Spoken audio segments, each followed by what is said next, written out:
Hey guys, welcome to the new video.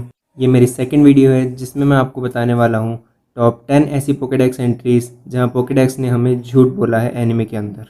तो guys, video बहुत ही interesting होने वाली है, एंड तक बने रहिएगा। और अगर आपने मेरी पहली वाली वीडियो नहीं देखी है तो उसे भी प्लीज़ जाकर देख लीजिए, लिंक डिस्क्रिप्शन बॉक्स में अवेलेबल है। तो इस वीडियो में हम उन पोकेडेक्स एंट्रीज़ के बारे में बात करने वाले हैं जहाँ पोकेडेक्स ने हमसे झूठ बोला, या कह सकते हैं ये वो एंट्रीज होने वाली हैं जो प्रोफेसर ओक ने शायद 1 अप्रैल को लिखी होंगी पोकेमॉन ट्रेनर्स को अप्रैल फूल मनाने की। तो गाइस, एंट्री नंबर 1 है एलेकेज़म की पोकेडेक्स एंट्री, जिसके अकॉर्डिंग एलेकेज़म का IQ 5000 होता है और ये जन्म से लेकर मौत तक हर चीज़ याद रख सकता है। तो इस एंट्री को मेरा इस लिस्ट में शामिल करने के पीछे का रीज़न ये था कि एलेकेज़म का अगर IQ इतना होता है, अगर वो सब कुछ याद रख ही सकता है, तो क्यों फिर हमें गेम्स और एनिमे के अंदर एलेकेज़म के पास सिर्फ 4 मूव्स और एक एबिलिटी दिखाई जाती है? क्योंकि अगर वो सब कुछ याद रख ही सकता है तो क्यों उसे कोई 5वां मूव सीखने के लिए पहले 4 मूव्स में से किसी एक को भूलना पड़ता है? इसीलिए हम कह सकते हैं कि एलेकेज़म की पोकेडेक्स एंट्री एक बहुत ही बड़ा झूठ है जो पोकेडेक्स ने हमसे बोला है। मूविंग ऑन टू नंबर 2, हमारे पास है हाइड्रैगन की पोकेडेक्स एंट्री,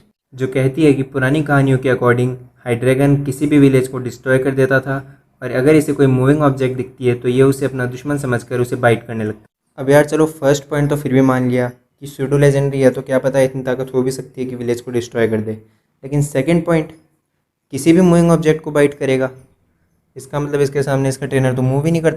और इवन एनिमे के अंदर भी हमें बहुत बार दिखाया गया है कि एक हाइड्रैगन के सामने बहुत सी चीज़ें मूव कर रही हैं और वो कोई अटैक नहीं कर। तो यार, पोकेमॉन एनिमे के अंदर हाइड्रैगन की पोकेडेक्स एंट्री भी जो है वो बिल्कुल झूठी है। अब नंबर 3 पर आती है one of the most disturbing Pokedex entries, जो कि है मैककार्गो की पोकेडेक्स एंट्री, जो एक्चुअली 2 बातें कहती है। पहली तो ये कि मैककार्गो का body temperature more than 18,000 degrees Fahrenheit होता है, और दूसरी ये कि मैककार्गो का जो शेल होता है वो एक्चुअली इसकी बॉडी का फ्रॉस्ट मैग्मा होता है, जो एक्चुअली बहुत ही ज़्यादा नाजुक होता है और छूने भर से टूट जाता है। ये 18,000 डिग्री फ़ारेनहाइट सन के टेम्परेचर का भी ऑलमोस्ट डबल होता है, और ऊपर से पोकेमॉन वर्ल्ड के अंदर इतने सारे मैककार्गो हैं कि अगर इतना टेम्परेचर किसी एक मैककार्गो का होगा तो पोकेमॉन वर्ल्ड में सर्वाइवल बिल्कुल इम्पॉसिबल हो जाए। और एनिमे के अंदर कई सीन्स में तो हमें ट्रेनर्स को मैककार्गो के बहुत पास खड़े हुए या इवन मैककार्गो को हक करते हुए भी दिखाया गया।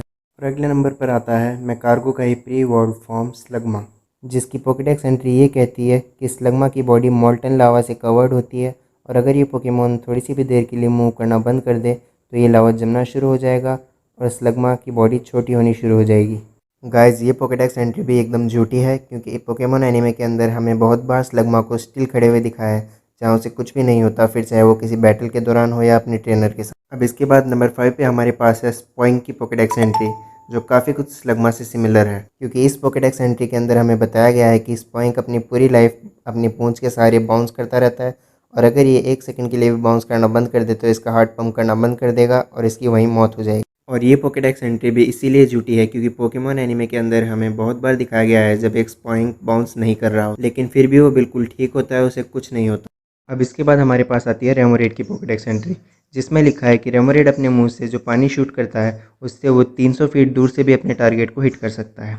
अब पोकेमॉन एनिमे के अकॉर्डिंग ये पोकेडेक्स एंट्री बिल्कुल झूठी है, क्योंकि पोकेमॉन एनिमे के अंदर हमें कभी किसी रेमोरेड को इतना दूर से अटैक करते हुए नहीं दिखाया गया है, और इवन ये पॉसिबल भी नहीं है कि इतना दूर से कोई अपने टारगेट को हिट करे। और फिर अगर कोई रेमोरेड बैटल में भी होता है तो वो अपने ओपोनेंट से बिल्कुल नॉर्मल डिस्टेंस पे होता है और नॉर्मल तरीके से ही अटैक यूज़ करता है, इतना दूर से कभी कोई वाटर टाइप अटैक यूज़ नहीं करता। नंबर 7 पे हमारे पास आती है हमारे प्यारे पोकेमॉन चारिज़ार्ड की पोकेडेक्स एंट्री, जिसमें लिखा है कि चारिज़ार्ड अपने मुँह से जो आग उगलता है उससे वो पत्थर को भी पिघला सकता है। लेकिन पोकेमॉन एनिमे के अंदर हमें कई बार दिखाया गया है जब चारिज़ार्ड ऐश के ऊपर फ्लेम थ्रोअर यूज़ करता है और ऐश को कुछ भी नहीं होता। अब यार, इसके 2 रीज़न हो सकते हैं।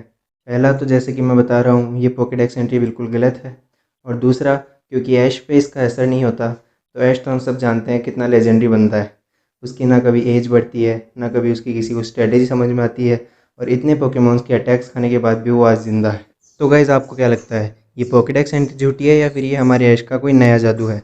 मुझे कमेंट बॉक्स में ज़रूर बताइएगा, क्योंकि मेरे अकॉर्डिंग तो ये पोकेडेक्स एंट्री झूठी है, इसीलिए मैंने इसे इस लिस्ट में भी शामिल किया है। अब नंबर 8 पे हमारे पास आती है एक बहुत ही अच्छे पोकेमॉन क्लॉइस्टर की पोकेडेक्स एंट्री, जो ये कहती है कि क्लॉइस्टर का शेल जो है वो बहुत ही ज़्यादा मजबूत होता है और बॉम्ब फटने पर भी वो शेल टूट नहीं सकता। लेकिन पोकेमॉन एनिमे का एक ही सीन काफ़ी था इस एंट्री को गलत साबित करने के लिए, जो कि था किंगलर वर्सेस क्लॉइस्टर वाला सीन, जो इंडिगो प्लेटू में ऐश के एक बैटल के दौरान देखा गया था, जिसमें किंगलर एक क्लॉइस्टर के ऊपर बार बार क्रैब हैमर इस्तेमाल करता है और कुछ देर में वो क्लॉइस्टर का शेल टूटने लगता है।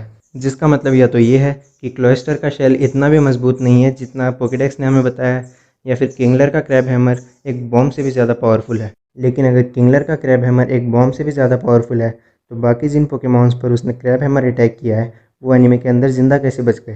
तो मतलब क्लोइस्टर का शेल इतना भी मजबूत नहीं है और ये क्लोइस्टर की पोकेडेक्स एंट्री बिल्कुल झूठी है। गाइस, इसके बाद आती है चैंडेलियर की पोकेडेक्स एंट्री, जिसमें लिखा है कि ये पोकेमॉन जहाँ भी सामने आता है वहाँ किसी न किसी की मौत हो जाती है, यानी कि इस पोकेमॉन को मौत का प्रतीक भी कहा जाता है। लेकिन ये पोकेमॉन जब भी हमें एनिमे के अंदर देखने मिला है वहाँ किसी की भी मौत नहीं होती, और इवन ये हमें बहुत से स्ट्रॉन्ग ट्रेनर्स के पास भी दिखाया गया है, जैसे कि सबवे बॉस इंगो, जो यूनिवा रीजन का एक बहुत ही अच्छा ट्रेनर है। इवन चैंडेलियर को अगर आप भी गेम्स में यूज़ करते हो तो ये आपको बहुत ही फ़ायदा देगा, क्योंकि ये एक बहुत स्ट्रॉन्ग पोकेमॉन है। लेकिन पता नहीं क्यों पोकेडेक्स ने इतनी अजीब एंट्री के साथ इस पोकेमॉन को बदनाम कर दिया। अब फाइनल पोकेडेक्स एंट्री जो मुझे पर्सनली बहुत झूठी लगती है वो है विक्टिनी की पोकेडेक्स एंट्री। विक्टिनी की पोकेडेक्स एंट्री में लिखा है कि ये पोकेमॉन विक्ट्री यानी जीत का प्रतीक है, और अगर ये पोकेमॉन आपकी पार्टी में है या आप इसे यूज़ करते हो बैटल के दौरान तो आप कभी नहीं हार सकते, चाहे फिर आप कितने भी कमज़ोर ट्रेनर हो या सामने वाला कितना भी शक्तिशाली ट्रेनर हो। इस एंट्री को पढ़कर आप एक विक्टिनी को बैटल में लेकर जाते हो और ये सोचते हो कि अब आपको कोई नहीं हरा सकता, तो ये आपकी बहुत बड़ी गलतफहमी है। क्योंकि अगर आप ठीक से बैटल नहीं करोगे तो विक्टिनी तो क्या, आर्कियस और म्यूटू भी आपको नहीं जिता सकते। और फिर भी आप अगर एक बार ट्राई करना चाहते हो तो किसी भी गेम में किसी कमज़ोर विक्टिनी को एक शक्तिशाली पोकेमॉन से लड़ाकर देख सकते हो। मोस्ट प्रोबेबली आपका विक्टिनी हार ही जाएगा, क्योंकि मैंने भी जब पोकेमॉन गेम्स को खेलना शुरू ही किया था और मुझे ज़्यादा आइडिया नहीं था पोकेमॉन के बारे में, तो मैंने भी विक्टिनी की पोकेडेक्स एंट्री को पढ़कर यकीन कर लिया और इसे बैटल में यूज़ करने लगा। लेकिन बाद में मुझे पता चला कि विक्टिनी की पोकेडेक्स एंट्री असल में एक झूठ है। तो बस यह रही थी हमारी आज की वीडियो, जिसमें मैंने आपको बताया टॉप 10 झूठी पोकेडेक्स एंट्रीज़ के बारे में। अगर इन पोकेडेक्स एंट्रीज़ के अलावा भी आपको कोई पोकेडेक्स एंट्री झूठी लगती है तो आप मुझे कमेंट बॉक्स में बता सकते हैं या इंस्टाग्राम पे मैसेज कर सकते हैं। मैं आपकी पोकेडेक्स एंट्री को इस टॉपिक पे पार्ट 2 बनाते वक्त कंसीडर कर लूँगा। मेरी इंस्टाग्राम आईडी का लिंक और पहली वाली वीडियो का लिंक मैंने डिस्क्रिप्शन बॉक्स में दे दिया है।